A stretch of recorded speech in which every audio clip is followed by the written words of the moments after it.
Okay, so before we went for the break, I just said we look at 3 areas that compromises holiness. और break में जाने से पहले हमने कहा था कि 3 क्षेत्र जो पवित्रता से समझौता करते हैं, 3 areas where we are vulnerable to fall. और देखिए 3 ऐसे क्षेत्र जहां हम गिरने के लिए बहुत कमजोर होते हैं. And the Bible talks about in John chapter 2 verse 15 to 17. पहला यूहन्ना 2 अध्याय 15 से 17 में बाइबल इसके बारे में बात करती है. The lust of the flesh, the lust of the eyes, and the pride of life. शरीर की अभिलाषा, आंखों की अभिलाषा, जीविका का घमंड. So lust of the flesh is basically sexuality, food, and sleep. और शरीर की अभिलाषा जो है कामुकता, भोजन, नींद आदि पर बतलाती है. Lust of the eyes is our imaginations, all the thoughts that are there, attractions that we have. We are attracted to various things of this world and deception. और आंखों की अभिलाषा, कल्पनाएं, आकर्षण, धोखा, कई चीजें जो संसार की हैं जिन्हें देखकर हम आकर्षित हो जाते हैं, उनके बारे में बताता है. And the pride of life is basically money, influence, and control. और जीविका का घमंड पैसा, प्रभाव और नियंत्रण है.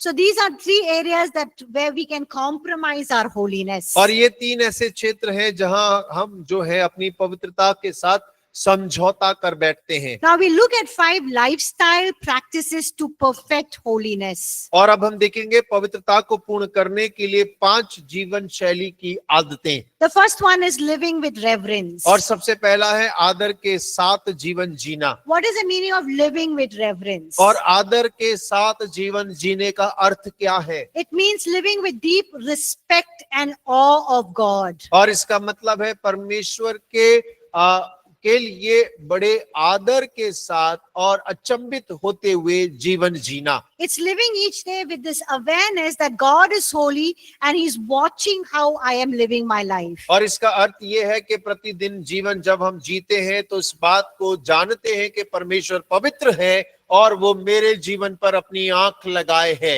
And Hebrews chapter 12 verse 14, we just looked at it in just above point verse 3 in strife. और देखिए तीसरे बिंदु में उसका दिया गया है 12 वचन, जहां पर कलह का बिंदु है.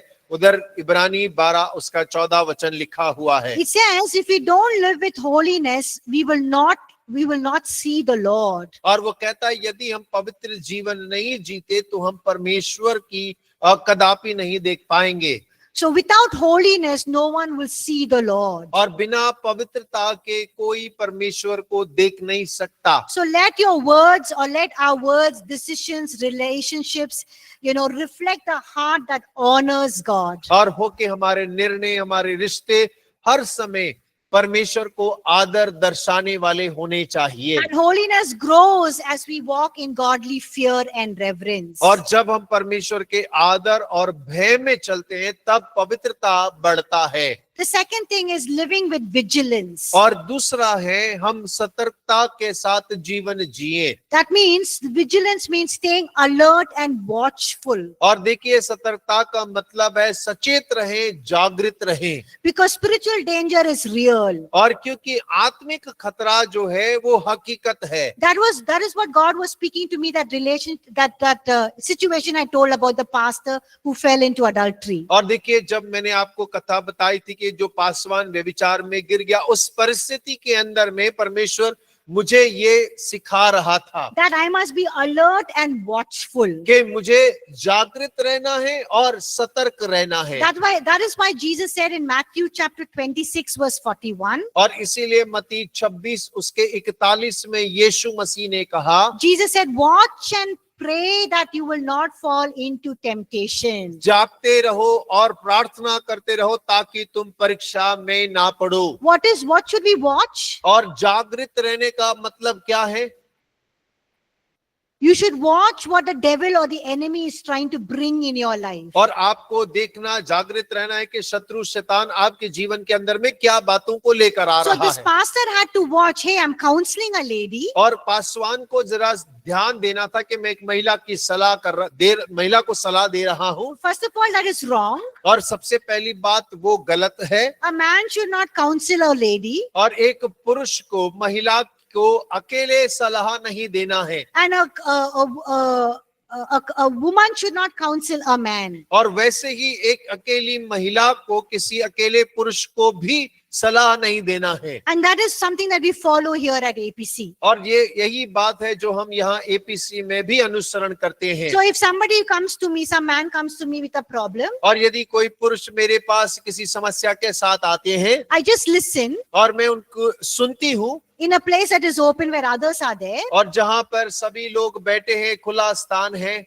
And if it is a problem that requires more counseling and more help, और यदि एक ऐसी बातचीत है जहाँ पर और सलाह की या और मदद की आवश्यकता होती है, I put them on to another pastor who is a male. और मैं उन्हें दूसरे पासवान जो कि एक पुरुष हैं उनके साथ में उनका समय नियुक्त करती हूँ। So even if online students, sometimes Bible students, they have problems and they keep messaging and I know that this needs more counseling, I put them on to the male pastors. और देखिए कई बार online छात्र होते हैं, उनके पास कई सारे सवाल हैं और मुझे लगता है कि इसको और सलाह की आवश्यकता है, ज्यादा समय बिताने की आवश्यकता है, तो जो पुरुष पासवान है मैं उनसे उनका संपर्क करा देती हूँ। Because even online or counseling through phone or the son can also create emotional connect. और क्योंकि कई बार हम ऑनलाइन या फोन के माध्यम से जब सलाह देते हैं, बतियाते हैं, हम भावनात्मक रीति से जुड़ सकते हैं। And Peter warns us that the devil is like a roaring lion looking for someone to devour. और पत्रस हमें चेतावनी देता है कि शैतान उस गरजने वाले सिंह के समान है जो खोज रहा है कि किसको फाड़ कर खा जाऊं। So the devil is waiting when he can catch you. और शैतान इंतजार करे पड़ा है दबे पांव के कब आपको पकड़ ले, दबा ले, When he can devour you and me. और कब आपको और मुझको वो दबोच के फाड़ So they. what should we do? और हमें क्या करना है? We should guard our thoughts, और हमें अपने विचारों को सुरक्षित रखना है, avoid compromising situations, और परिस्थितियों के साथ समझौता करने की स्थिति से बचाए रखना है, and remain prayerful. और प्रार्थना पूर्वक बने रहना है, Don't become spiritual lazy, और आत्मिक आलसी न बने। because holiness requires awareness and alertness. और क्योंकि पवित्रता हमेशा जागृतपन और सचेतपन चाहती है, And also it's important to live with boundaries. और ये जरूरी है कि हम हमेशा सीमाओं के साथ में जीवन को जिए। We read Paul writes in 1 Corinthians 9:27 where he says, I discipline my body and bring it into subjection. और देखिए पहला कुरिन्ती 9:27 में हमने पढ़ा, पौलुस कहता है मैं अपनी देह को नियंत्रण में लाता हूं, अपने वश में रखता हूं। So boundaries are very healthy limits that we put around us. और सीमाएं जो कि स्वस्थ हैं और हमारे आसपास हमें डालते हैं अपने आप को नियंत्रित रखने के So लिए। if you come to our church, APC church office, और यदि आप हमारे कलीसिया के एपीसी ऑफिस में आएंगे, everything is glass, we can just see through. और हर एक चीज जो है पारदर्शी कांच का है, आप आर पार देख सकते So हैं। if anyone comes even to meet Pastor Ashish in his cubicle, और जब कोई पास्टर आशीष से उनके कमरे में मिलने के लिए आता है, everyone can see. और हर एक जन देख सकता है। So we keep everything very transparent and open. और हम सभी जो है पारदर्शी और खुले एक दूसरे को नजर आते So हैं। even when I have male members in my team who are in the team that I lead, और जिस दल की मैं अगुवाई करती हूँ उसमें भले ही मेरे सदस्य जो हैं वो पुरुष होंगे, if I have to speak to them or convey something, I will do it in the context of when everybody is there. और यदि मुझे किसी बात को उन तक पहुंचाना है, संदेश को, तो मैं तब करती हूँ जब सब वहां मौजूद होते हैं। Or do it through WhatsApp messages, because that is something that we can be, or email, which is, we are accountable. We can even show what we are saying or doing. और या तो फिर हम WhatsApp के द्वारा या email के द्वारा, क्योंकि वहां पर एक लेखादारी होती है कि यदि हम इस बात को बतला सकते हैं, दिखला सकते हैं कि हम क्या चर्चा कर रहे हैं। I avoid phone calls or too many phone calls with male members in my team because that is not healthy. और मैं मेरे दल में जो पुरुष साथी हैं उनके साथ फोन पर ज्यादा वार्तालाप को दूर रखती हूँ, क्योंकि मुझे लगता है कि वो स्वास्थ्यकारी नहीं है। So I put some healthy limits around myself. और मैं अपने आसपास कुछ स्वस्थ सीमाओं को निर्धारित So करती it's हूँ। very important for us to put personal moral boundaries for ourselves. और ये हमारे लिए अच्छी बात है कि हम अपने आसपास कुछ नैतिक सीमाओं को निर्धारित करें। And also deny the flesh and say no to things that pulls us away from God. और अपने शरीर की अभिलाषाओं का इनकार करें जो हमें परमेश्वर से दूर दूर खींचती हैं। The fourth one is live with transparency. और चौथा है हम पारदर्शिता के साथ में जीवन जिए। He says, live open lives and honest lives. और वो कहता है कि खुला और ईमानदार जीवन जिए, Not pretending to be perfect and holy, और पवित्र और सिद्ध दिखाने की कोशिश ना करें, but being real. लेकिन हकीकत का व्यक्ति दिखाएं। Being real with your spouse, telling them where you're going, what you're doing. और अपने जीवन साथी के साथ में सच्चे बने रहे, कहाँ जा रहे हैं, क्या कर रहे हैं, उनसे सब बतलाएं। And also be accountable to your ministry team. और अपने सेवा दल के प्रति भी आप लेखा दें। So if you have any struggles or you have any problems, difficulties, have somebody who you are accountable to and accept correction when they say, hey, what you're doing is wrong. और यदि आप किसी समस्या से गुजर रहे हैं, मुश्किलों से गुजर रहे हैं, तो कोई आपके जीवन में होना चाहिए जिसके प्रति आप लेखेदार हो, और जब वो आपको सुधारता है या आपको सही करते हैं तो आप उनकी बातों को ग्रहण भी करें। And holiness grows in an atmosphere of honesty. और देखिए पवित्रता ईमानदारी के वातावरण के अंदर में बढ़ती है। The fifth one, the last one, is living with humility. और पांचवा और अंतिम है नम्रता के साथ में जिए। Holiness and pride cannot coexist. और नम्रता और घमंड एक साथ नहीं रह सकते। We need to keep a heart that is always teachable and humble before God. और हमारा हृदय ऐसा होना चाहिए जो परमेश्वर के सम्मुख में हमेशा शिक्षा ग्रहण करने वाला और नम्र हो, And willing to be corrected. और हम इच्छुक होने चाहिए कि हम सुधारे जाएं। So when somebody corrects you, और जब कोई आपको सुधारता है, don't say, who are you to tell me? और उनसे मत पूछिए कि तुम कौन हो मुझे सुधारने वाले। Look at your own life. और अपने जीवन को स्वयं देखें। You are no better than me. और तुम मुझसे ज्यादा अच्छे नहीं हो, But it's important to learn from लेकिन ये others. दूसरों से सीखना बेहतर है। I've grown as a person because I've listened to when people said, hey, what you did, what you said, the way you did it was not right. और देखिए मैंने ऐसे लोगों के साथ अपने जीवन को व्यतीत किया है जो हमेशा मुझसे ये कहते थे, जो आप कहती हैं वो सही नहीं है। And I've grown as a better person because I've corrected myself from what feedback I have got from people. और देखिए जो लोगों से मैंने अपने बारे में सुना और शिक्षा को पाया, उसके द्वारा एक बेहतर इंसान मैं बन पाई हूँ। The Bible says, be quick to listen, slow to speak, and ready to admit when you're doing wrong. Bible कहती है बोलने में धीमे, सुनने में तेज, और जो सुनते हैं उसको अपने कार्यों में कार्यवंत करें। So when we are humble, you will grow in holiness. और जब हम नम्र होते हैं तब हम पवित्रता में बढ़ते हैं। So these are some of the lifestyles to practice for perfecting holiness. और देखिए ये कुछ हैं जो जीवन शैलियां हैं जहां पर हम अपने आप को पवित्रता में सिद्ध कर सकते हैं। Okay, so we'll move on to chapter 9 and then we'll take questions. और हम 9वें अध्याय में चलते हैं, उसके बाद में हम प्रश्नों को लेंगे। Okay.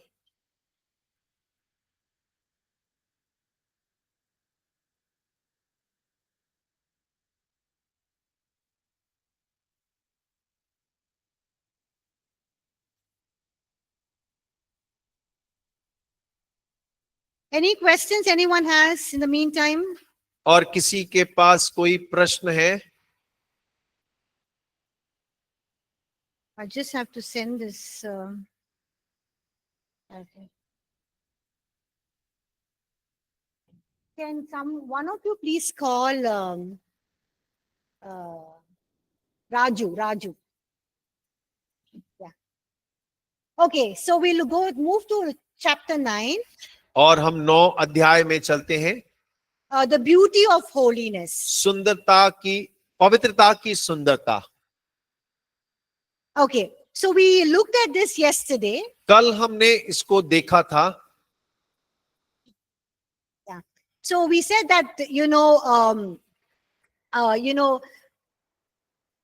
holiness is God revealing and expressing His beauty. और देखिए पवित्रता परमेश्वर अपने आप को प्रकट करता है और अपनी सुंदरता को दर्शाता है। Holiness is God revealing, expressing his beauty, his glory, his splendor, his grandeur, his magnificence, his perfection, and his excellence. और देखिए, पवित्रता का अर्थ है परमेश्वर अपनी सुंदरता, महिमा, प्रताप, वैभव, भव्यता, पूर्णता, उत्कृष्टता को प्रकट करता है, अभिव्यक्त करता है। Hence, holiness is, is the beauty of God, और पवित्रता परमेश्वर की सुंदरता है, and it is His attractiveness, और वो उसका आकर्षण है, and it's basically intended to draw us to Him. और उसका उद्देश्य ये है कि हम उसकी ओर आकर्षित हो जाएं। So we look at a few scripture passages और हम कुछ वचन के भागों को देखेंगे that talk about the holiness, the beauty of God's holiness, and we'll close. और जो कि बात करता है परमेश्वर की सुंदरता के बारे में। So holiness, और पवित्रता, God's beauty is seen through us. परमेश्वर की सुंदरता हमारे द्वारा नजर आती है। Look at Psalm 90 verse 16 and 17. और भजन 90 उसका 16 और 17 वचन देखें। The psalmist is saying, let your work appear to your servants and your glory to their children. और वो कहता है कि तेरे काम तेरे दासों को और तेरा प्रताप उसकी संतान पर प्रकट हो। And verse 17 says, and let the beauty of the Lord our God be upon us. और 17 वचन कहता हमारे परमेश्वर यहोवा की मनोहरता हम पर प्रकट हो। So here when he's saying, God, let your glory, be upon on us and our children, it's basically talking about, the Hebrew word there is talking about God's honor, His splendor, His excellence be seen through us and through our children. और देखिए, जब वो 16 वचन में कह रहा है तेरे काम तेरे दास को तेरे प्रताप के संतान पर प्रकट हो, तो वो एक इब्रानी शब्द का इस्तेमाल करता है जहां पर वो कह रहा है कि उसका वैभव, उसकी महिमा, प्रताप, उत्कृष्टता और आभूषण प्रकट हो। And when he's saying, and let the beauty, और जब वो कहता है कि उसकी सुंदरता, the Hebrew word is grace, beauty, delight, splendor. और उसका इब्रानी शब्द है प्रसन्नता, वैभव, अनुग्रह, सौंदर्य। So here, what God is basically saying, or the psalmist is saying, sorry, और देखिए यहाँ पर भजनकार इस प्रकार से कह रहा है that God's glory brings delight and pleasantness to the beholder. और जो परमेश्वर की महिमा है वो उसको वैभव, अनुग्रह, सुंदरता को लेकर आता है। So God's glory that attracts us, और जो परमेश्वर की महिमा जो हमें आकर्षित करती है, it brings about a delight and pleasantness in people who are seeing His glory. और जो लोग उसकी महिमा को देखते हैं उनकी नजर में उसका सम्मान और महिमा को प्रकट करता है। And when that beauty becomes part of us, that means we possess that beauty. और जब उसकी सुंदरता हमारा जीवन का भाग बन जाता है, जिसका अर्थ होता है कि हम उसे ग्रहण कर लेते हैं, Other people are able to see that in us. और दूसरे लोग हमारे जीवन में उसको देख पाते हैं। So here Psalm 90 verse 16 and 17. और भजन 90 उसका 16 और 17, Moses is praying that God's beauty will be seen upon the people. और देखिए मूसा प्रार्थना कर रहा है कि परमेश्वर की सुंदरता लोगों पर दिखाई दे। And we know that holiness is God's beauty that is expressed. और हम ये जानते हैं कि पवित्रता परमेश्वर की वो सुंदरता है जो अभिव्यक्त होती है। And holiness in our lives will cause God's beauty and glory to be expressed through us. और हमारे जीवन के द्वारा परमेश्वर की पवित्रता सुंदर और महिमा के द्वारा व्यक्त होती है। The Bible also tells us to worship God in the beauty of His holiness. और बाइबल हमें ये भी बताती है कि हम पवित्रता से शोभायमान होकर परमेश्वर की आराधना करें। So all of you worshipers, all of you who lead worship, all of you who play instruments during worship time, it's important that we lead people to worship God in the beauty of holiness. और आप सभी जो आराधक हैं, आप सभी जो आराधना में अगुवाई करते हैं, आप सभी जो संगीत बजाते हैं, वाद्य बजाते हैं, जब आप लोगों की अगुवाई करें तो ये जरूरी है कि आप पवित्रता से शोभायमान होकर आराधना करें, because true worship takes place in holiness, क्योंकि सच्ची आराधना केवल पवित्रता में ही होती है in the beauty of his holiness. और परमेश्वर की पवित्रता की सुंदरता में होती है। God is most holy. परमेश्वर अति पवित्र है He's clothed in holiness, और वो पवित्रता से ढांका हुआ है। and everything about him is holy. हर एक चीज उसके बारे में वो पवित्र है। So when we worship him, or worship this most holy one, we must do that in the context of holiness. और जब हम इस पवित्र परमेश्वर की आराधना करते हैं तब हमें पवित्रता के संदर्भ में परमेश्वर की आराधना करना है। Anything that we offer outside, worship that is offered outside of the holiness will be not acceptable by God. और पवित्रता के बाहर किसी भी चीज को हम अगर परमेश्वर को अर्पित करते हैं या चढ़ाते हैं वो परमेश्वर को स्वीकार नहीं होती। So leading worship or worshiping God or serving God or doing ministry should flow in and with the beauty of holiness. और देखिए, आराधना करना या सेवकाई करना या आराधना में कार्य करना वो पवित्रता की सुंदरता के अंदर में होना चाहिए। And it must be offered from a posture, that means a right heart attitude. और हमारे सही हृदय के व्यवहार के द्वारा उसे चढ़ाया जाना A चाहिए। heart that is submitted in obedience and doing the will of God and being holy and honorable before him. और एक ऐसा हृदय जो परमेश्वर के लिए अर्पित है, समर्पित है, पवित्र है और उसी के लिए निर्धारित है। And in a place where we have consecrated our life to his holiness. और एक ऐसा स्थान जहां पर हमने अपने जीवन को उसकी पवित्रता के लिए समर्पित कर दिया है। So look at all these references. First Chronicles 16:29, और पहला इतिहास 16 का 19 Psalm 29 verse 2, और पहला इतिहास 16 का 29 उसका भजन 29 का 2 and Psalms 96 verse 9, और भजन 96 का 9, where it says that we need to worship God in the beauty of his holiness. और जहां पर लिखा है कि हमें परमेश्वर की पवित्रता में शोभिमान होकर उसकी आराधना करना है। So beauty means in the magnificence, glory, honor, splendor, excellence of God's holiness. और देखिए, सुंदरता का मतलब होता है वैभव, महिमा, प्रताप, उत्कृष्टता और आभूषण। So when we worship God, और जब हम परमेश्वर की आराधना करते हैं it's basically my adoration or my admiration of who he is. और मेरा निहारना होता है, मैं उसे निहारता हूं कि वो कौन है। We are enthralled by his beauty. और हम उसकी सुंदरता के द्वारा अचंभित हो जाते हैं। And it's my heart response to his beauty of और holiness. ये मेरा हृदय का प्रति उत्तर है उसकी सुंदरता के प्रति, Where we are adoring his splendor, his grace, his excellence, his majesty, his glory and honor. और देखिए, जहां पर हम उसके वैभव, महिमा, उत्कृष्ट और पवित्रता को हम निहारते हैं। So when we are worshiping God, और जब हम परमेश्वर की आराधना करते हैं we are basically trying to express what we think and feel about God. और हम इस बात को प्रकट करते हैं कि हम परमेश्वर के बारे में क्या सोच रहे और कैसा जान रहे, Who is full of beauty and of holiness. और जो कि सुंदरता और पवित्रता से भरा हुआ है। But we need to understand और लेकिन हमें इस बात को समझने की आवश्यकता है that when we worship God, कि जब हम परमेश्वर की आराधना करते हैं it's not just a time of celebration and jumping and singing and all of those things. और केवल ये उत्सव मनाने की, उछल कर नाचने का ही नहीं है It's not just a time of,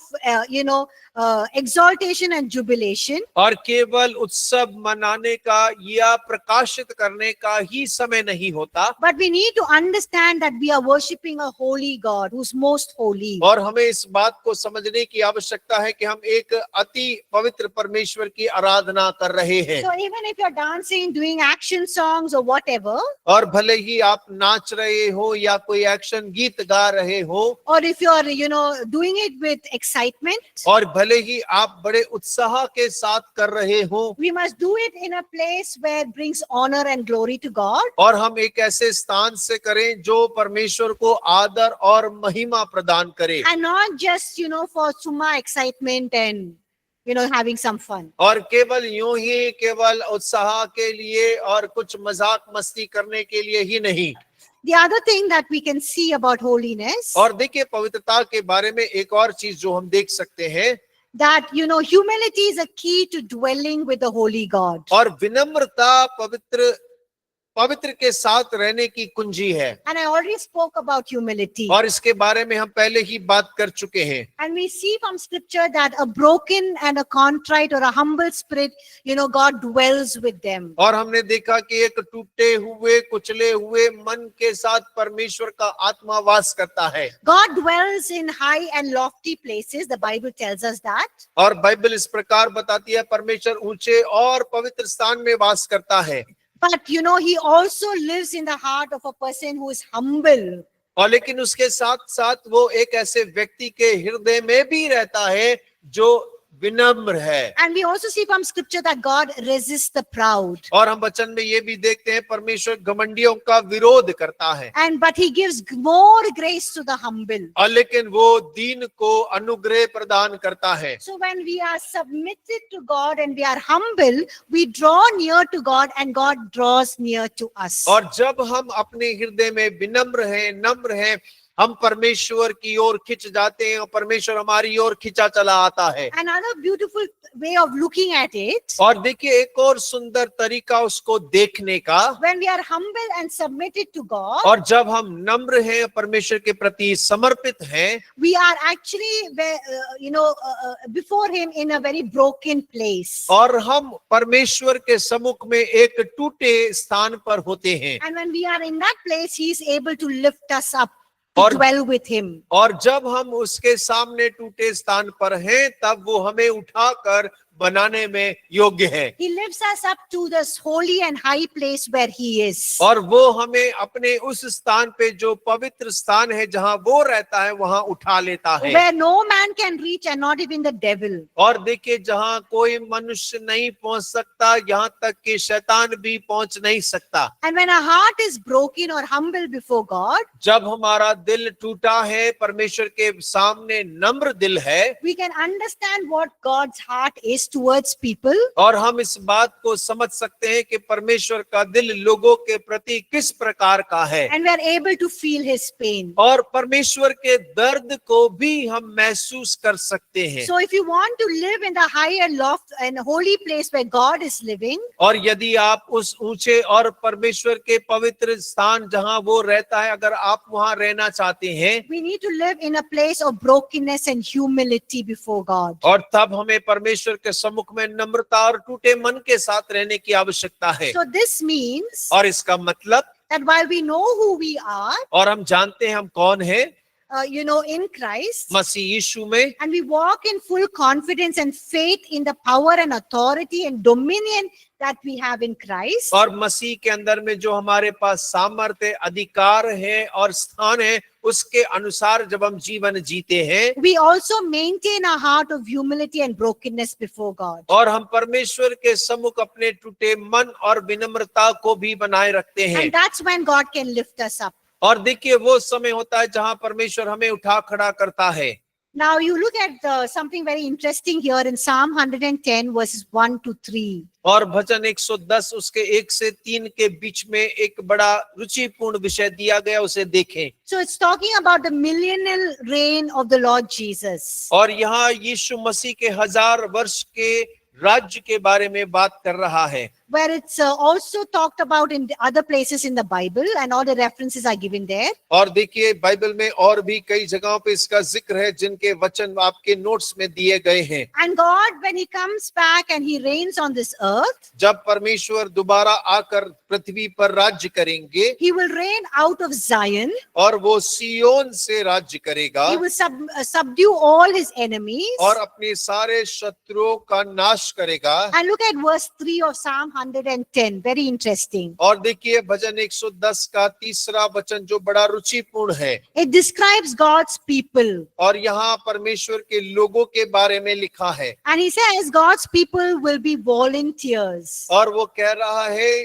परमेश्वर के लोग जो हैं वो स्वयं सेवक होंगे, People who volunteer themselves willingly. और जो अपने आप स्वयं को सेवा के लिए सौंपेंगे। And from the rising of the sun और सूरज के उगने से They will be up early. और सुबह भोर के समय They will be energetic and young, full of strength. और वो जवान होंगे और बल से भरे हुए होंगे, ताकतवर होंगे। That is the meaning of have the dew of your youth. और देखिए वही जो है इब्रानी में उसका अर्थ समझाया गया है। And another interesting characteristic of God's people here और देखिए एक और चरित्र जो परमेश्वर के लोगों के लिए है is that they will be clothed in the beauties of holiness. और वो पवित्रता से शोभायमान होंगे। That means when God comes again और इसका मतलब है जब परमेश्वर दोबारा से आएंगे and he rules here on the earth, और जब वो पृथ्वी पर राज्य करेगा all of you will be volunteers, और आप सभी जो हैं स्वयं सेवक होंगे, young, energetic, full of strength, और युवा होंगे, ऊर्जावान होंगे, बल से भरपूर होंगे, and you will be, clothed with the beauty of his holiness. और आप उसकी पवित्रता से शोभायमान होंगे। So I said that Mount Zion is the type of church. और जैसे मैंने कहा सियोन पर्वत जो है वो कलीसिया का एक तस्वीर मानक है। So church is Zion spiritually, और आत्मिक रीति से कलीसिया सियोन है। and we will experience this spiritual, spiritual fulfillment beforehand. और देखिए हम इन सब बातों का जो है आत्मिक पूर्ति का पहले से अनुभव कर लेंगे। Before what happens literally in the millennium kingdom, और आने वाले 1000 वर्ष परमेश्वर के उन राज्यों में जो होगा, about the volunteers that will be there at that time, और उस समय पे जो स्वयं सेवक होंगे, we will experience that here and now. और हम यहाँ उसका अनुभव कर पाएंगे। So we will be a people who are church, we will be clothed with holiness. और देखिए हम सभी जो कलीसिया हैं हम पहले ही पवित्र किए जाएंगे, And we will be an army rising up early in the morning, और हम एक ऐसी सेना होंगे जो भोर के समय पर उठेगी, offering up our strength and energy, और हम अपने बल को, अपने ऊर्जा को बलिदान चढ़ाएंगे, and we will be clothed in magnificence, glory, excellence and beauty of his holiness that is given to us. और जो परमेश्वर ने हमें अपनी पवित्रता की सुंदरता शोभा दी है, हम उसमें अपने आप को वस्त्रों के रूप में पहने होंगे। So that is the kind of people we will be. और देखिए इस प्रकार के लोग हम होने वाले हैं। So you can declare this verse for your life. और आप इस वचन को अपने लिए घोषणा कर You सकते can हैं, say, God, your word says और आप कह सकते हैं परमेश्वर आपका वचन कहता that I है will rise up early, और के भोर को खड़े हो जाओ, that I would, that I will rise up early, like from the womb of the morning. और भोर के गर्भ से जन्मे ही ओस के समान। And even as I go out to do ministry, I will be young, energetic, full of strength. और जैसे मैं सेवा करने के लिए बाहर जाता हूँ, मैं युवा, ऊर्जावान और बल से भरपूर होऊंगा, And I will be clothed in magnificence, glory and excellence of your beauty. और मैं आपकी सुंदरता की महिमा में, शोभा में अपने आप को ढांपे हुए So रहूंगा। if you are going to lead worship on Sunday or prayer on Sunday, you can pray this. और जब आप रविवार को आराधना में अगुवाई करते हैं या प्रार्थना में अगुवाई करते हैं, आप इस प्रकार की प्रार्थना कर सकते हैं। Or if you're going to do ministry, sometimes traveling long distance, village to village, teaching, preaching, you can just pray this over your life. और यदि आप सेवा के लिए जाते हैं, लंबी यात्रा पे जाते हैं, गांव गांव, शहर शहर, गांव गांव, घर घर जाकर आप सेवा करते हैं, वचन सिखाते हैं, तो ये प्रार्थना कर सकते हैं। Isn't this a powerful word for us? और ये हमारे लिए सामर्थी वचन है या नहीं है? Did you know about this? आप इसके बारे में जानते थे? It's so refreshing and so wonderful to just know this truth. और देखिए सत्य को जानने के द्वारा हम फिर से तरोताजा महसूस कर रहे हैं। Another truth is, और एक और सत्य है, everyone who has this hope walks in holiness. हर एक जिसके पास यह आशा है पवित्रता में चलता है। So if you look at Titus chapter 2 verse 11 to 14, और तीतुस दूसरा अध्याय उसका 11 से 14 में देखें। don't worry, just this point and one more point and we'll end. और देखिए ये बिंदु है, उसके बाद एक और बिंदु, फिर हम समाप्त कर देंगे, ज्यादा चिंता ना करें। So Titus 2 11 and 14 और तीतुस 2 11 से 14 and 1 John 3 2 to 3. और पहला यूहन्ना तीसरा अध्याय दूसरा तीसरा वचन। So Paul is telling Titus और पौलुस तीतुस से कह रहा है that look forward for the blessed hope and the glorious appearing of our great God and Savior Jesus Christ. और वो कह रहा है हमारे प्रभु यीशु मसीह की जो महिमा में पुनरागमन की जो बाट जो रहे हैं। Look at what he said, what John writes in 1 John 3, 2 and 3. और देखिए पहला यूहन्ना तीसरा अध्याय उसके दूसरे तीसरे वचन के अंदर में यूहन्ना क्या कह रहा He है। says, Beloved, now we are children of God, and it has not yet been revealed what we shall be, but we know that when he is revealed, we shall be like him, for we shall see him as he is. And everyone who has this hope in him purifies himself just as he is pure. हे प्रियो, अब हम परमेश्वर की संतान हैं और अभी तक यह प्रकट नहीं हुआ कि हम क्या कुछ होंगे। इतना जानते हैं कि जब वह प्रकट होगा तो हम उसके समान होंगे, क्योंकि उसको वैसा ही देखेंगे जैसा वह है। और जो कोई उस पर यह आशा रखता है वह अपने आप को वैसा ही पवित्र करता है जैसा वह पवित्र है। So when when somebody says they're going to come to your house, और यदि कोई कहता है कि वे आपके घर आएंगे, what will you do? आप क्या करेंगे? Clean up the whole house. और पूरे घर को साफ करते हैं। Whatever is not needed, we'll just take it and dump it somewhere in the cupboard or somewhere and close it and lock it. और जो कुछ जरूरी नहीं होता है, इधर उधर पड़ा होता है, उसे उठाते हैं, गठरी बनाते हैं, पलंग के नीचे अलमारी के अंदर में घुसा के छुपा देते हैं। Yeah, we are ready to present ourselves in a manner that is presentable and good. और हम अपने आप को दिखाने लायक, प्रस्तुत करने लायक अपने आप को तैयार करते हैं। And also our house is in a very orderly, clean way. और उसी प्रकार उसी समय के लिए हम अपने घर को झाड़ा बुहारा साफ सुथरा बना लेते हैं। But in a similar way, और उसी तरीके से, but a greater manner, और लेकिन उस एक बड़े आदर में, we must be spiritually ready for this holy God who's going to come back again. और हमें आत्मिक रीति से तैयार होने की आवश्यकता है उस परमेश्वर के लिए जो दोबारा आने के लिए तैयार है। Just like we wear good clothes and wait for our guests to come, और जैसे बिल्कुल वैसे ही जैसे हम अपने अच्छे वस्त्रों को पहन के मेहमानों का इंतजार करते हैं, in the same way we must clothe ourselves with holiness and wait for Christ's return. और वैसे ही हमें पवित्रता से शोभायमान होकर आने वाले मसीह का इंतजार करना चाहिए। And so that is what the Bible says. Look forward in hope,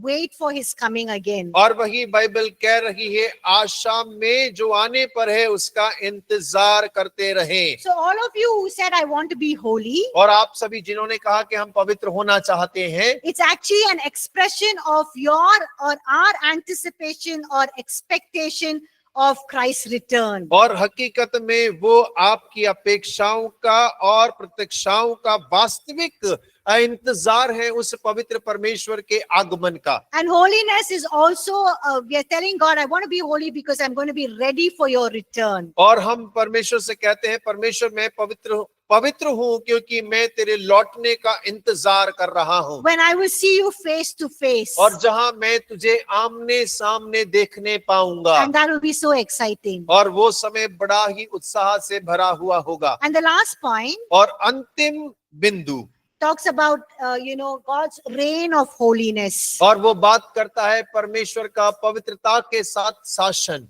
In Isaiah chapter 35 verses 8 to 10, यशाया 35 उसका 8 से 10 वचन, Isaiah prophesies about the millennium reign of Christ, when Jesus will come again on this earth and he will rule for 1,000 years. और देखिए यशाया मसीह के 1000 वर्ष के शासन के बारे में भविष्यवाणी करता है कि यीशु आएगा और 1000 वर्ष के लिए राज्य करेगा। And he describes a transformation that will take place. और वो उसको बतलाते हैं कि किस प्रकार से परिवर्तन भी होगा, रूपांतरण होगा। And the glory of God that will be manifested. परमेश्वर की महिमा प्रकट होगी। And it talks about the entrance to that place will be a highway of holiness. और वो इस बात का संकेत करते हैं कि उस स्थान में प्रवेश जो है पवित्रता के राज्य मार्ग से होगा। So even the road to the place where God is going to rule on this earth will be called as the road or the highway to holiness. और आप देखें कि वो मार्ग जिसके द्वारा परमेश्वर इस पृथ्वी के ऊपर में राज्य करेगा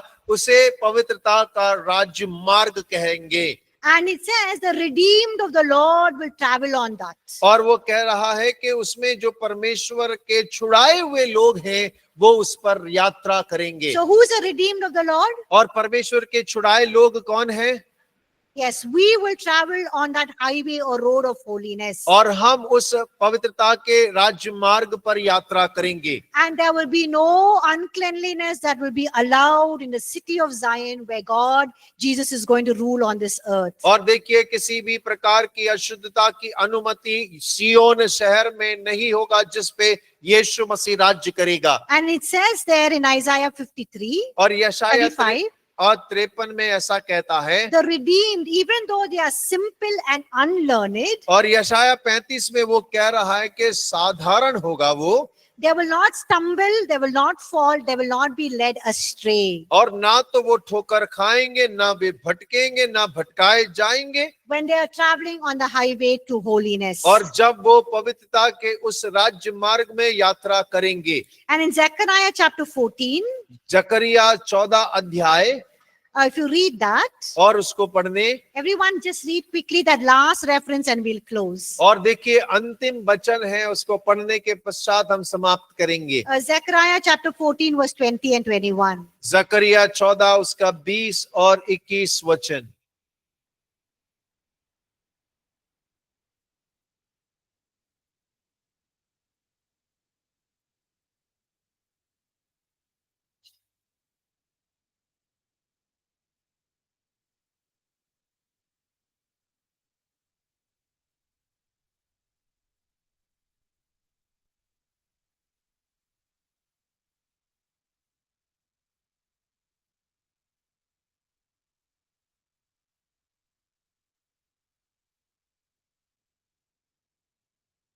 So here we see very interestingly Zechariah's foretelling the millennium reign of Jesus Christ. और देखिए जकरिया यीशु मसीह के 1000 वर्ष के शासन काल की भविष्यवाणी करता है। When Jesus will come and rule here on the earth. और जब यीशु मसीह आकर पृथ्वी पर राज्य करेंगे। And he describes this as a reign of holiness. और वो इसको कहता है कि पवित्रता का शासन काल। And holiness to the Lord will be the characteristic of this millennium reign. और देखिए इस 1000 वर्ष के अंदर में परमेश्वर की पवित्रता का चरित्र होगा।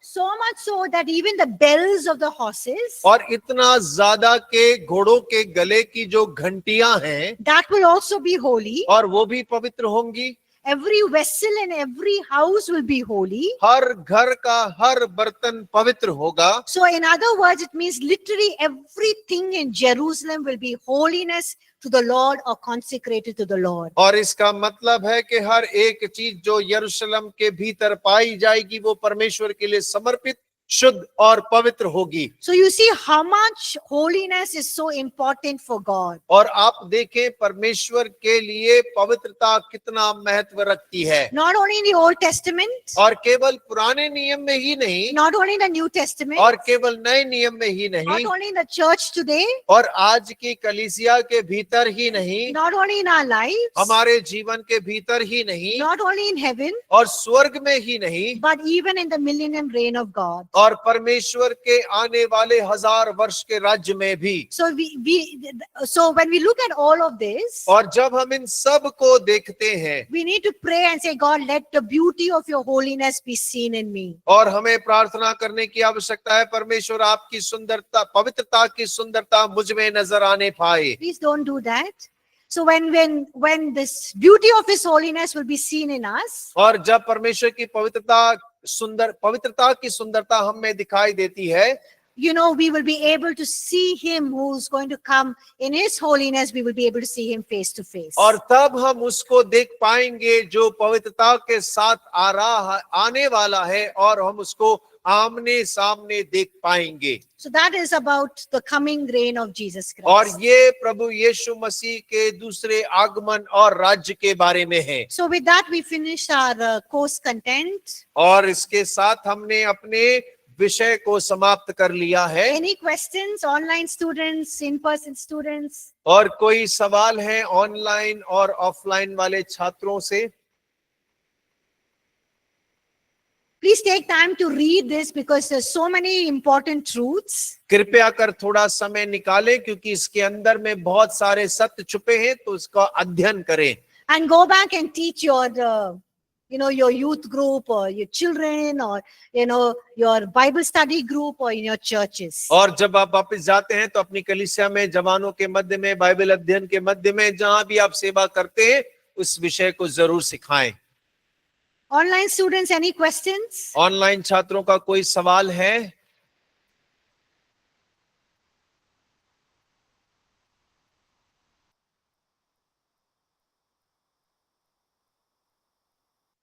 Okay, if not, we'll end. Yeah. So we walk in holiness when we have the fear of the Lord, but sometimes that reverence and that love for him, it's sometimes we obey him out of like actual fear, like All of you are listening to the question. आप सभी प्रश्न सुन रहे हैं? Thank you. like if I don't do this, I will get punished or I will face the consequence. And we don't do it out of reverence, but we do it out of like actual fear. So how do we prevent that from happening? How do we stay holy because of reverence and not because of like fear? Yes, good question. How do you stay holy without with regard to reverence and not out of fear? और कैसे, शरण का प्रश्न है कि कैसे हम पवित्र रह सकते हैं परमेश्वर के आदर मानते हुए, डरते हुए, भय खाते हुए नहीं। So that should be because we are doing it out of love for God. और वो हम परमेश्वर के प्रति प्रेम के द्वारा करते हैं। It is because of what he has done for us, where he has positioned me, what he has completed, what he has done, what he has given for me. Out of that love, reverence, I'm doing it. और जो उसने मेरे लिए किया है, मेरे लिए कार्यों को किया है, उसको सोचकर उसके आदर के प्रति, उस प्रेम के द्वारा हम परमेश्वर के आदर में पवित्र जीवन जीने का निर्णय लेते हैं। And it's also important to look at our own lives and check our lives, whether I'm doing this out of love for God or fear of God. और हमें अपने जीवन को ये जांचने की भी आवश्यकता है कि मैं परमेश्वर के प्रेम के प्रति कर रही हूँ या परमेश्वर के डर की वजह से कर रही हूँ। And then we need to come to a place where we need to check ourselves and correct ourselves and say, God, I'm sorry. I'm just doing this out of a ritual or a fear, but not out of love. और वो जगह बन जाती है जहां पर हम अपने आप को जांच कर परमेश्वर से माफी मांगते, परमेश्वर मैं प्रेम के द्वारा तो नहीं, लेकिन एक परंपरा या एक क्रिया कार्य के विचार से कर रही थी। And that is what God was doing in the Old Testament. He said all of these people are doing it out of ritualistic thing because they don't want to get the punishments or the curses, but not out of a relationship or love relationship with me. और देखिए वही पुराने नियम के अंदर में हो रहा था। परमेश्वर उनसे कह रहा है तुम सब जो है मेरे प्रेम की वजह से नहीं, लेकिन एक परंपरा बना लिया है, डर बना लिया, उसके आधार पर कर रहे हो। So that's why God says, I will remove their heart of stone and I'll give them a heart of flesh. और इसीलिए परमेश्वर ने कहा पत्थर का हृदय हटाकर मैं उन्हें मांस का हृदय दूंगा। And I'll write my laws upon their hearts and minds. और मैं अपनी व्यवस्था को उनके दिल और मन पर अंकित कर And दूंगा। I'll put my spirit in them and my spirit will cause them to obey. और मैं अपनी आत्मा को उंडेलूंगा और मेरा आत्मा उन्हें आज्ञा मानना के लिए बनाएगा। So God is looking for more of a love relationship, and out of what we, as a result of that, we are doing things for Him. और देखिए परमेश्वर हमसे आशा कर रहा है कि हम परमेश्वर के प्रति एक प्रेमी रिश्ता बनाए, जो कि हम कार्यों को करते हैं उसके प्रति। And out of being a sense of gratitude and thanksgiving. और परमेश्वर के प्रति हमारे मन के अंदर में धन्यवाद का भाव होना चाहिए। Yeah, good question. Anyone else has any questions? किसी और के पास कोई सवाल? सब लोग वेट रहे भागने के लिए. Everyone wants to go. Okay, we'll end. और हम समाप्त कर रहे हैं। Okay, let's just close our eyes and pray. आइए आंखें बंद करें और प्रार्थना करें। Father, we thank you, God, for opening our eyes to such wonderful, deep truths about your holiness. पिता परमेश्वर, हम आपका धन्यवाद करते हैं कि आपने इतने गहरे सत्य के लिए हमारी आंखों को खोला कि हम समझ लें और देख लें। Thank you for your word. आपके वचन के लिए धन्यवाद। Thank you, God, that we can learn about your holiness and what you expect from us from your word. परमेश्वर हम आपका धन्यवाद करते हैं कि हम आपके वचन से सीखने पाए और आशा रखने पाए। God, you are a holy God परमेश्वर आप पवित्र परमेश्वर हैं who lives in unapproachable light, who no man has seen or ever can see. और एक ऐसा परमेश्वर जो अगम्य ज्योति में रहता है, जिसे ना तो कोई मनुष्य पहुंच सकता है और ना किसी मनुष्य ने देखा है। But we are so in awe and we stand with gratitude and thanksgiving that this holy God wants to relate with us. और परमेश्वर हम बड़े धन्यवाद के साथ, आभार के साथ और अचंभित होकर आपके सम्मुख में खड़े हैं कि अगम्य ज्योति का परमेश्वर हमारे मन में, हमारे भीतर रहना चाहता And है। we stand in awe that this holy God wants to reveal his holiness through us. परमेश्वर हम इस अचंभे में खड़े हैं कि ये पवित्र परमेश्वर अपने आप को हम पर प्रकट करना चाहता है। And we stand in awe, God, that you want to reproduce your holiness in and through us. और परमेश्वर हम इस अचंभे में खड़े हैं कि आप उस पवित्रता को हमारे अंदर में उत्पन्न करना चाहते हैं। God, when you think so great and big about us, और परमेश्वर आप हमारे बारे में इतना बड़ा और महान विचार करते हैं। help us to come out of our complacency, our spiritual dullness, laziness, and lethargy and grow up to what you want us to be, God. परमेश्वर आप सहायता करिए कि हम अपने आलसीपन से, निठल्लेपन से, प्रभु निरुत्साहपन से बाहर निकलकर आपके उस प्रेम में प्रभु बलवंत होने पाए। To see who you want us to be, to see who you have set us apart to be, oh और God. परमेश्वर हम उसको देखने पाए जिसके लिए आपने हमें अलग करके ठहराया है अपने लिए। Help us to desire to be clothed in the beauty of your holiness. परमेश्वर सहायता करिए कि हमारे मन की लालसा होने पाए कि हम आपकी पवित्रता की शोभमान से सुशोभित होने पाए। Help us to walk in reverence and live in reverence of your holiness and reflect your holiness, oh God. परमेश्वर आप सहायता करिए कि हम आपकी उस पवित्रता की शोभा में जीवन को बिताने पाए और उसमें जीने पाए। Let us put off our old man, our old sinful nature, and take on, God, what you have kept for us, your holiness, oh God. परमेश्वर सहायता करिए कि हम अपने पुराने मनुष्य को उतार कर उस पवित्र मनुष्य को पहनने पाए जो आपने हमारे लिए रखा है। We pray that you would forgive us और हम प्रार्थना करते हैं कि आप हमें क्षमा करेंगे for loving sin and indulging in sin, oh God. और कि हम उस पाप को प्यार करते हैं, पाप में बने रहते हैं उस बात के लिए। We pray that you would cleanse us. और हम प्रार्थना करते हैं कि आप हमें शुद्ध करेंगे। And God, whatever we've learned of this truth will never be, we will never lose it out of our lives, oh God. परमेश्वर हम प्रार्थना करते हैं जिन सत्यों को हमने सीखा है वे हमारे जीवन से कभी दूर ना होने We पाए। will be reminded of it that you are a holy God and you want us to be holy. और परमेश्वर हम अपने आप को इस बात को याद दिलाते रहे कि हमारा बुलाने वाला पवित्र है और हम उसमें पवित्र बने रहें। And we want to be your people who are sanctified by you, consecrated, set apart, your special people, a holy nation, a holy generation, a holy priesthood, oh God. और परमेश्वर हम अपने आप को इस बात को याद दिलाते रहे कि हम ऐसे लोग हैं जो परमेश्वर के लिए अलग किए गए, शुद्ध किए गए, पवित्र किए गए, धर्मी ठहराए गए हैं। हम चुने हुए वंश हैं, राजकीय या पदधारी याजकों का समाज है। And help us to honor you, God. परमेश्वर सहायता करिए कि हम आपका आदर करें That you will be glorified and honored in the way we live, in what we do, what we say. ताकि जो हम जिए, जो हम कहें, जो हम बोले, जो सुने, उसमें अब आपका आदर करने पाए। Help us, oh God. परमेश्वर सहायता In करिए, Jesus' name. यीशु के नाम से मांगते हैं, Amen. आमीन। Thank you, everyone. सभी का धन्यवाद God bless all of you. I'll आप not be able to सभी- see you again, but God bless you all. और आप सभी को परमेश्वर आशीष दे। And thank you, Pastor, for please clap for Pastor. You know. Thank you ma'am और sir, आपने बहुत अच्छे से हमें समझाया। दोनों का शुक्रिया। You know, I'm really grateful for Pastor because he does the morning 3 hours and afternoon 3 hours is not easy. And also because, you know, he's a wonderful translator. We've had many translators in the past. It's always a struggle that, you know, whether they're translating right, but he's just too good in his job. Thank you.